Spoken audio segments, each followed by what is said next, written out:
Welcome to the Daily News Currents. Today is Monday, May 5th, and for today's headlines we have Israel's Security Cabinet approves plan to escalate Gaza campaign.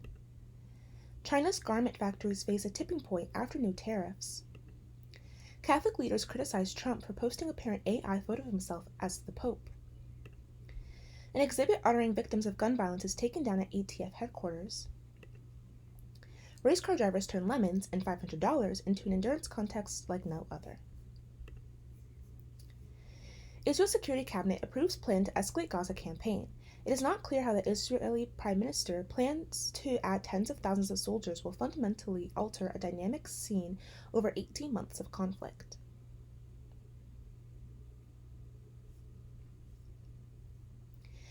Israel's Security Cabinet met on Sunday and approved plans for an escalation of the military campaign in Gaza. The logic of Prime Minister Benjamin Netanyahu appears to be this: victory against Hamas will come from an even bigger barrage of military might in the weeks ahead. We have not finished the war, Mr. Netanyahu declared on Sunday as his security cabinet signed off on expanding the fighting. We will perform this operation with a unified military, with a powerful army, and deeply resolved soldiers.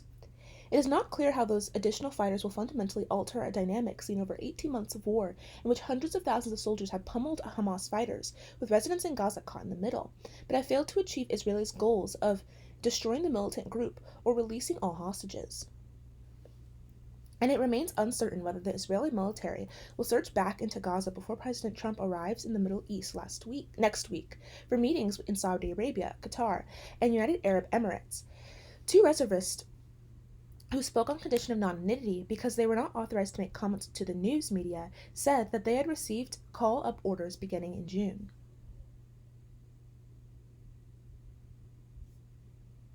Since the collapse of a 2-month ceasefire in March, Israel has blocked food, medicine, and other humanitarian aid from reaching Gaza, and the Israeli Air Force has already renewed its heavy bombardment of the enclave. Now the government is poised to expand its ground offensive, as well as the goal of re-entering cities in Gaza and forcing Hamas to submit to Israel's demand of permanently lay down their weapons. The question is whether a return to that kind of fighting is a roadmap to the end of hostilities or merely an intensification of a deadly conflict with worsening consequences for Palestinians and the Israeli hostages still being held by Hamas. Tamir Heyman, who served as an Israeli military intelligence chief for 4 years, said the attempts to pressure Hamas with overwhelming force had been exhausted after more than a year and a half of war. Eliminating Hamas as a terror organization by military force only is very difficult, Mr. Heyman said, who is now executive director of the Institute of National Security Studies, a think tank to Tel Aviv. He said Israel would be better off ending the wars with Hamas, which has been weakened significantly and can be kept in check after the fighting ends.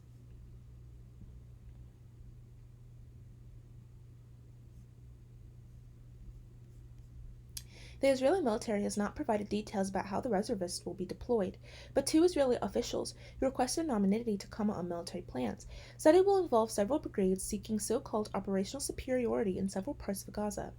The Trump administration has sought a new ceasefire, but Hamas has demanded an end to the war and a withdrawal of Israeli forces from Gaza, while Israel has insisted that Hamas disarm, which the group has refused to do.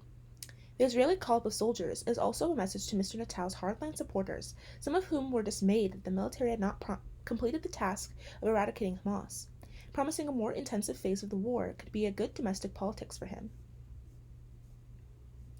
Israeli officials have said they believe it was the power and intensity of the military campaign in Gaza last year that pressured Hamas to release some of the hostages and to accept a ceasefire in January. Hours after the Hamas terror attacks on October 7, 2023, which killed 1,200 people in Israel and 251 others taken hostage, Mr. Netanyahu ordered the mobilization of 360,000 reservists, adding to the country's standing military of about 170,000 soldiers. In the fight since, more than 50,000 Palestinians have died, according to the Gaza Health Ministry, which does not distinguish between civilian and military deaths. About 130 hostages have been released, and the Israel military has retrieved the bodies of at least 40 others. Around 24 hostages are still thought to be alive, according to the Israeli government.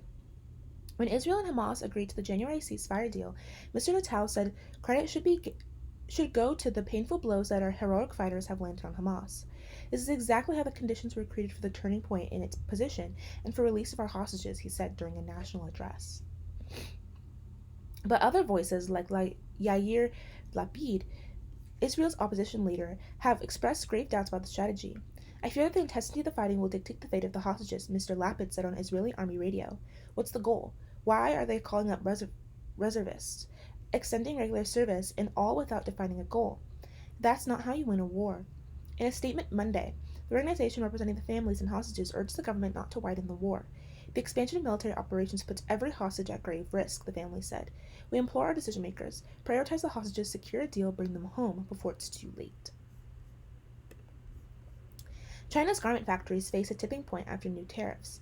As a U.S. tax loophole ends, the apparel markers that sell to America are forced to consider alternative markets or cheaper locations in and outside China.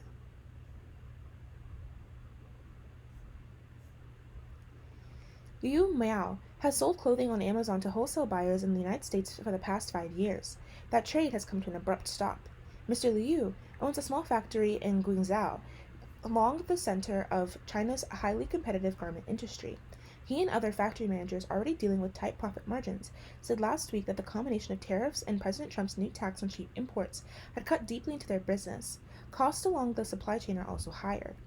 The tariffs have made it impossible for Mr. Liu to continue selling on Amazon, where he previously made about $1 on every garment, but now just 50 cents. And he felt he could not cut his employees' pay, Mr. Liu said, as workers at the labor market crowded past his motorbike, which he had parked on the sidewalk with a dress sample draped over the handlebars. You can't sell anything to the United States right now, Mr. Liu said. The tariffs are too high. Platforms like Amazon, Shein, and Temu brought China's vast manufacturing supply chain to the world's doorstep. These online marketplaces made it possible for thousands of Guangzhou's small factories to reach shoppers in the United States. And since packages worth less than $800 could enter the United States tax-free, the factories and, in turn, the platforms were able to charge very low prices. Exports have been a major driver of China's economic growth in the past few years. Businesses have been particularly good in e-commerce. In one Guangzhou neighborhood, foreign luxury cars, Mercedes-Benz, BMWs, and Cadillacs were parked outside factories that paid workers about $60 a day to turn out clothing sold on apps like Shein and Amazon. But now, as trade tensions force the world's two largest economies apart, many businesses in Guangzhou are facing a tipping point.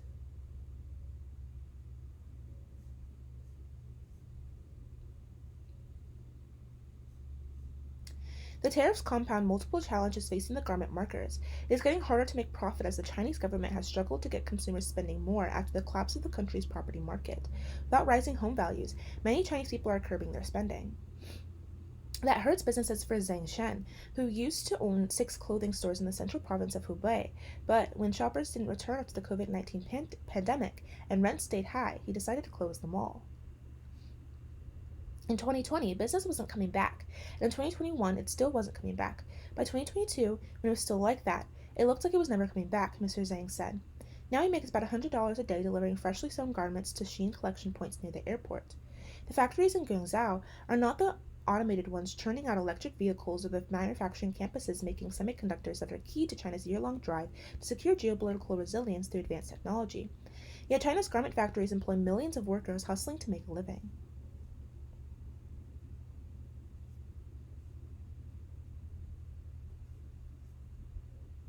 In interviews, 9 factory owners and managers in Guangzhou said they were considering replacing their operations, some to provinces like Hubei, 600 miles away, where they could pay workers lower wages. A few owners said they could possibly move to countries like Vietnam, where many Chinese factories have set up to avoid potential new tariffs as high as those already set on China's exports. Many reported declining orders. Others said they had suspended some production lines. All described watching neighboring businesses shut their doors in the past few months. On Friday, as the U.S. policy to end tax-free imports from China took effect, Liu Bian packed up his sprawling garment factory where piles of Shein packages pressed against the windows. Mr. Liu's factory specializes in dresses and tops meant to be worn at a beach party or a date night, and Shein typically purchases about 100,000 pieces from him a month. But in April, after the company ordered about half that much, he started moving his production line to the neighboring province of Jiangxi. He could no longer afford rent in Guangzhou. Mr. Liu said that Shein was offering incentives to help cover the cost of moving operations to Vietnam, and he had considered it, but the tariffs in Vietnam got even higher too. He said he had also tried to find buyers on TikTok and Temu, but orders were down on every platform. They're all falling, and we are only waiting and watching.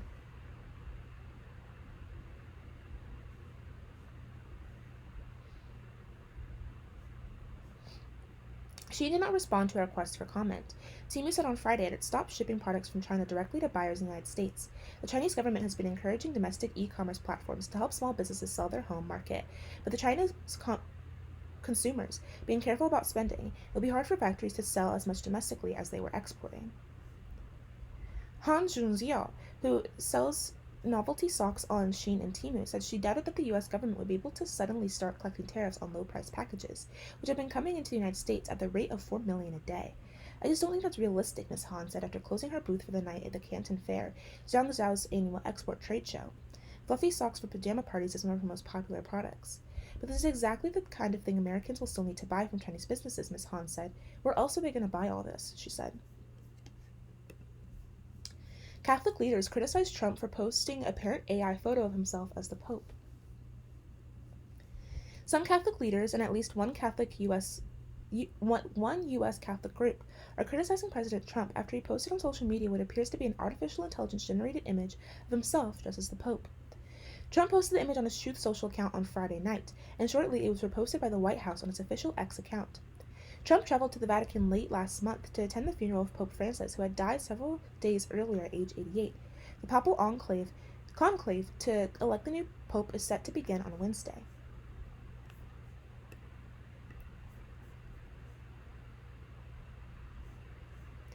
The image shows Trump in the Pope's traditional white cassock, wearing a gold cross around his neck as well as an iconic papal hat or tree. Cardinal Timothy Dolan, the Archbishop of New York who is friendly with Trump, told journalists in Rome Sunday morning that he'd hoped Trump didn't have anything to do with the image. When asked if it offended him, Dolan said it wasn't good. The New York State Catholic Conference said in a post on X, "There's nothing clever or funny about this image, Mr. President. We just buried our beloved Pope Francis and the cardinals are about to enter a solemn conclave to elect a new successor of St. Peter. Do not mock us." Bishop Thomas John Parpick of Diocese of Springfield in Illinois said in a Facebook post that by publishing the image, Trump mocks God, the Catholic Church, and the papacy. Paparazzi added the image was deeply offensive, especially as Catholics continue to mourn Pope Francis and prepare for the papal conclave. President Trump owes an apology to Catholics and all people of goodwill, he said. The United States did not immediately respond to NPR's request for comment Sunday morning. But the Associated Press reported that White House Press Secretary Caroline Leavitt responded to the criticism, saying, "President Trump flew to Italy to pay his respects for Pope Francis and attend his funeral, and he has been a staunch champion for Catholics and religious liberty." Vice President J.D. Vance, who converted to Catholicism in 2019, said on social media Saturday afternoon that, as a general rule, "I'm fine with people telling jokes and not fine with people starting stupid wars that kill thousands of countrymen." Last week, when asked by reporters who he'd like to see elected Pope, Trump said, "I'd like to be Pope. That would be my number one choice," before adding, "No, I don't know. I don't have a preference. I must say we have a cardinal and happens to be at a place called New York who is very good," in apparent reference to Dolan. An exhibit honoring victims of gun violence is taken down at ATF headquarters. An exhibit showing victims of gun violence had been taken down at the headquarters of the Bureau of Alcohol, Tobacco, and Firearms and Explosives, ATF, the Department of Justice has confirmed. The exhibit showed the portraits of 120 people killed in gun violence. A digital kiosk with biographies of each person was also part of the exhibit. An online version has also been taken down. The ATF enforces federal gun laws and is tasked with regulating the firearms industry. It is within the Department of Justice. One of those portraits taken down was of Robert Goodwin Sr., who was shot to death in Cleveland in 2019 while he was out collecting aluminum cans. On the wall, Goodwin was pictured smiling and preparing a fish he had caught for a family meal. Goodwin's daughter, Brenda Joyner, describes her father as an avid fisherman who was humble and beloved. She says his place in the inaugural exhibit was special. "It was already absolutely an honor and a very proud moment, and I felt this country was actually taking recognition and taking note of all the lives that were lost to gun violence," she told NPR. In a statement to NPR on Sunday, a DOJ spokesperson suggested it will still honor victims in other ways, but not only of gun violence. The ATF will continue to honor the memory of all victims of violent crimes, while at the same time preserving the rights of law-abiding Americans. Faces of Gun Violence honored victims of mass shootings and school shootings, as well as victims of domestic violence, people who died by suicide, and other victims of gun violence. Portraits of law enforcement officers killed by gun violence were also part of this exhibit. Their removal was first reported by the Washington Post. The Justice Department dedicated the exhibit in April 2024. The Biden administration planned for a new group of 2,000 victims to be honored by the memorial each year. Former ATF Director Stephen Detchelbach said in a statement at the time of the dedication last year, the Faces of Gun Violence exhibit is a permanent reminder of what ATF comes to work to do every day, a reminder of why agents risk their lives and why everyone at ATF dedicates their careers to this mission, to honor the fallen and to protect the living. The Biden administration has already chosen the new group of honorees who are supposed to be installed in the next exhibit, replacing the inaugural group, according to Chris Brown, president of Brady United Against Gun Violence. Brown said an organization and other groups provided input on their selection processes, and new families were anticipating the installation of their loved ones to the exhibit last month. For people who are already traumatized enough by gun violence, just the unceremonious lack of care taken here is deeply, deeply troubling, said Brown in an interview with NPR. Brown's views of the DOJ's decision to take down the exhibit as political and an example of the Trump administration's efforts to roll back firearm regulations. What they want to do is deny the reality that gun violence exists, and that makes me very angry, said Brown. What we will see over time is absolutely a rise in gun violence. We will see a rise in homicide. We will see a rise in suicide. We will see a rise in unintentional injury of kids with guns in the home. Fred Guttenberg's daughter, Jamie, was pictured in the Faces of Gun Violence Memorial. She was among the 17 people shot and killed at Majority Stoneman Douglas High School in Parkland, Florida in 2018. I worked with the ATF to honor my daughter, Jamie, and other victims of the Parkland shooting in this creation of the Faces of Gun Violence Memorial at headquarters. We are here saddened by the reality that her photo has been removed and sits in the ATF trash can, completely disregarded by this heartless administration who could clearly care less about my child or any child being gunned down in America, Guttenberg said in a statement. The Justice Department did not answer a question from NPR asking where the portraits are now located. Brenda Joyner, joined by the Brady team after her father's death, she has made ending gun violence her life work. I can't bring my dad back, but I can darn well do some good fighting for other people, and that's what the wall meant for me, she said. Race car drivers turn lemons and $500 into an endurance contest like no other.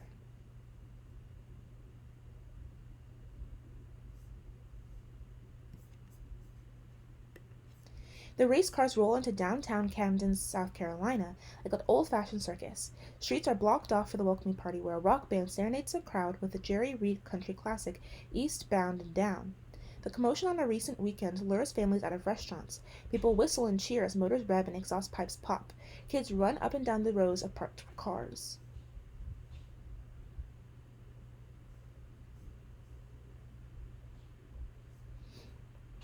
Some of these race cars look like something a child might draw. A Honda Civic has a lawnmower, squirrels, and flamingos on its roof. A cream-colored Toyota Yaris has googly eyes, an homage to Gary Wilson Jr., SpongeBob SquarePants' pet snail.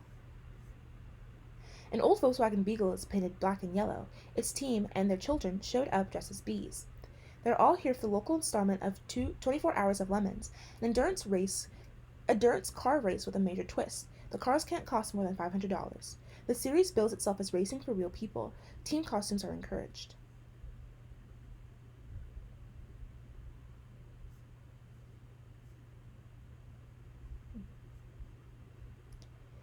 Judges sort out a motley field. In the middle of the party, race judges in black robes sort cars into competition classes. A is for strong and reliable cars, C is for the ones that have more personality than power, and B is for teams somewhere in between. One judge, Eric Rod, tells me it's a back-and-forth process with the teams. Most of them want to be in as low as a class as possible for easier competition. It's a bit of a negotiation, Rude says, and I'm not above reproach. This is a wagon full of bribery, he says, pointing to a car trailing him. The graft in question is mainly beer, novelty items, and food. One team piles Rude with jalapeno hot dogs. Yes, they brought a grill. When Rude gives the okay to a car, the word bribed is stenciled into its hood with spray paint. Assessing a 1987 Camaro wearing Budweiser-esque bad driver livery, Rude pushes down on a front fender. Nice and soft, he says as the car frame keeps bouncing. I like what I see there.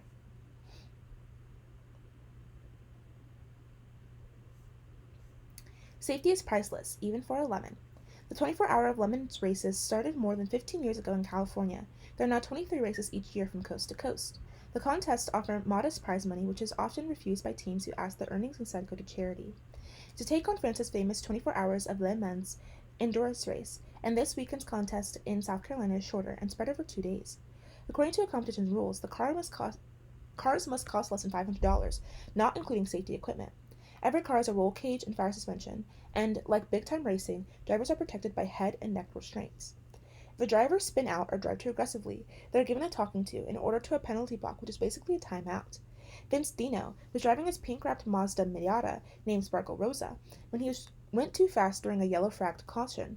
The judges ordered him to sit in the back of the car for a slow roll through the paddock area, using a megaphone to broadcast his apologies to all the teams.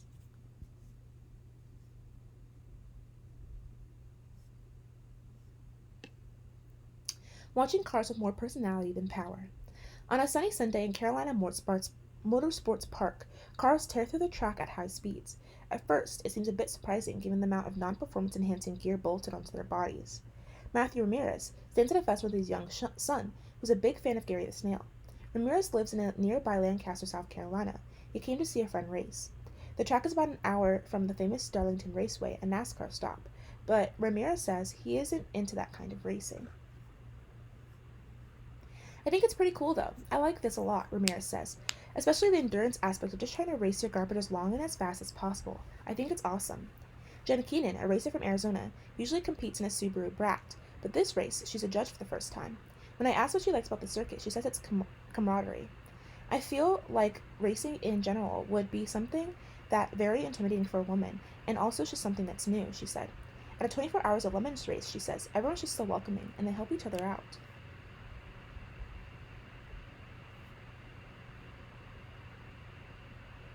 Race teams pull forward one shared goal, finishing. The racetrack is more than 2 miles long. Built over an old airport, it's a mix of straightaways and sharp turns where some drivers spin out, but the biggest challenge are mechanical.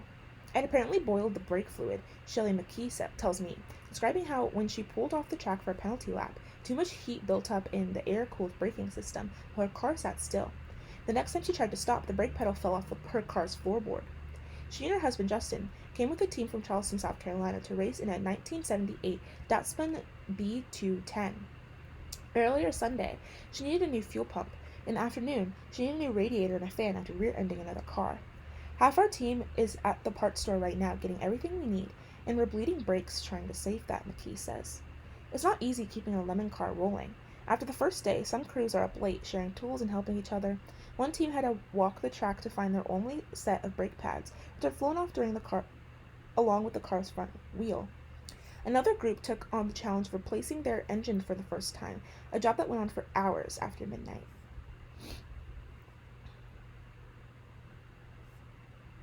By Sunday afternoon, about 50 or more 80 of more than 80 registered cars are still on the track by Rood's count, and that's the goal for these teams, staying on the race long enough to see the checkered flag. We are not in contention for anything, McKee says when I check in with her team. We're trying to fight to keep the car out there and keep it running, and that's about it.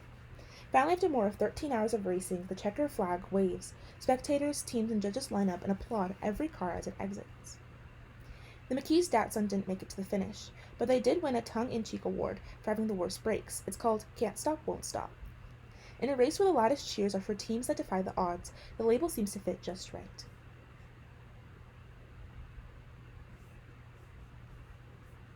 And that is all for today. Thank you so much for listening. Goodbye.